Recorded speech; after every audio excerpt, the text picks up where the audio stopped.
Hey, welcome.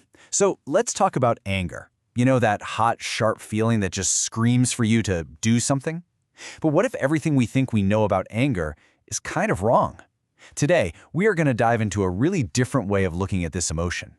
Not as some enemy we have to fight or stuff down, but as a doorway, a portal to something way, way deeper. Okay, so let's kick things off with this big idea, because it really sets the stage for everything else. Most of the time, when we get angry, it's not actually a direct response to what's happening. No, it's a reaction to the story our mind is telling us about what's happening. You know, a story that's filtered through all our past experiences and beliefs. So in a way, the ego is just getting mad at its own movie. And that brings us to the real mystery we're exploring today. If anger is just a reaction to a story, then what is that story protecting us from? What's the feeling underneath it all that our mind finds so completely unbearable that it would rather just burn the house down with rage?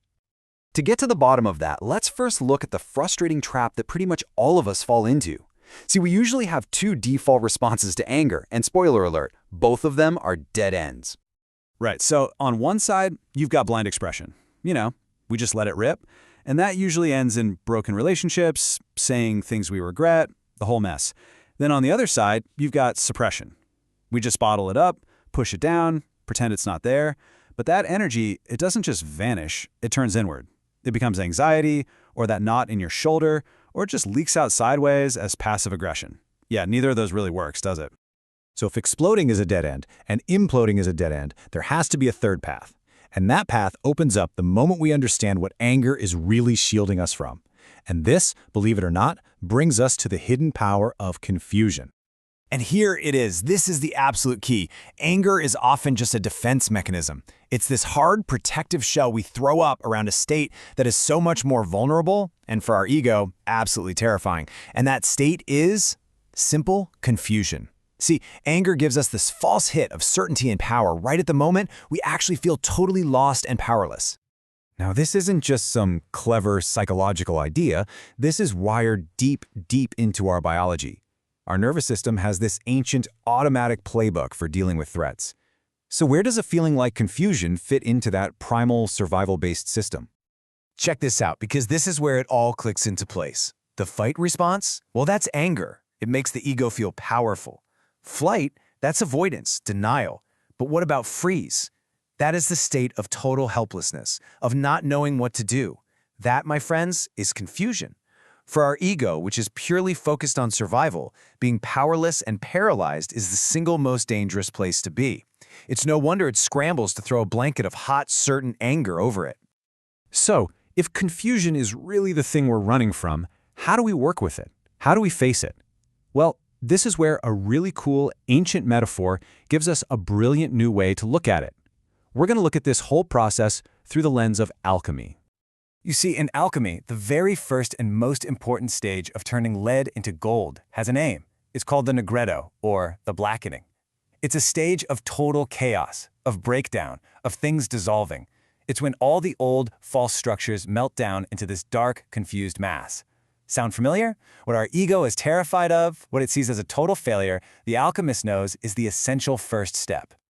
And this just nails it, doesn't it? That personal feeling of confusion, that messy, uncertain, I have no idea what to do feeling, it isn't a problem you need to solve. It is the prima materia. It's the raw, chaotic, essential stuff from which something totally new, something golden, can actually be created. And get this, it's not just random chaos. It's the beginning of a real, structured process.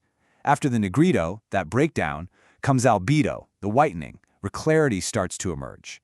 Then comes citronidas, the yellowing, which is like the dawn of new wisdom.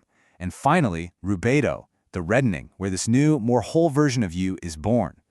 Willingly stepping into your confusion is actually the noble start of this amazing journey. Now, this whole idea of dissolving old structures to create something new, it's not just some weird thing from old alchemical books. It is a universal truth that pops up in some of the most profound psychological and spiritual systems ever created. Just look at this for a second. It doesn't matter if you call the problem the prima materia, or the Jungian shadow, or what Gurdjieff called the mechanical mind. The process is always the same. It starts with a dissolution, a breaking of old habits, a Nigredo. The goal is never to just patch up the old self. It's to let a more conscious, more integrated, more whole self emerge from that breakdown. And, tons of practices are actually designed to do exactly this, to disrupt our mental autopilot. Zen koans are meant to break your logical mind. Byron Katie's The Work makes you question the very stories that fuel your anger. They are all just different tools for kicking off that first alchemical stage. Okay, so this theory is all super interesting. But what do you actually do with it when you're seeing red in the middle of a traffic jam?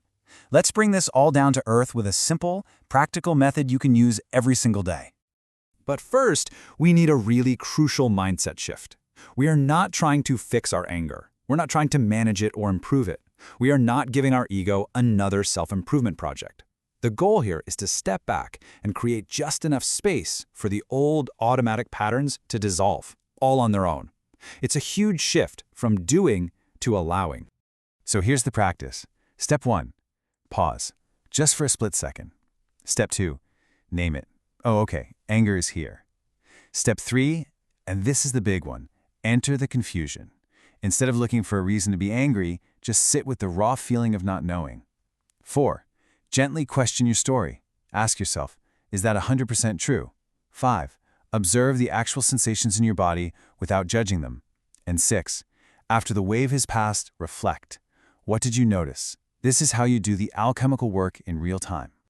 So the next time you feel that flash of anger rise up, you've got a new choice. You can go down that same old reactive road, or you can see it as an invitation, an opportunity to pause, to step into the confusion, and to begin the real, profound work of transformation. The only question left is, what old patterns are you ready to let dissolve into gold?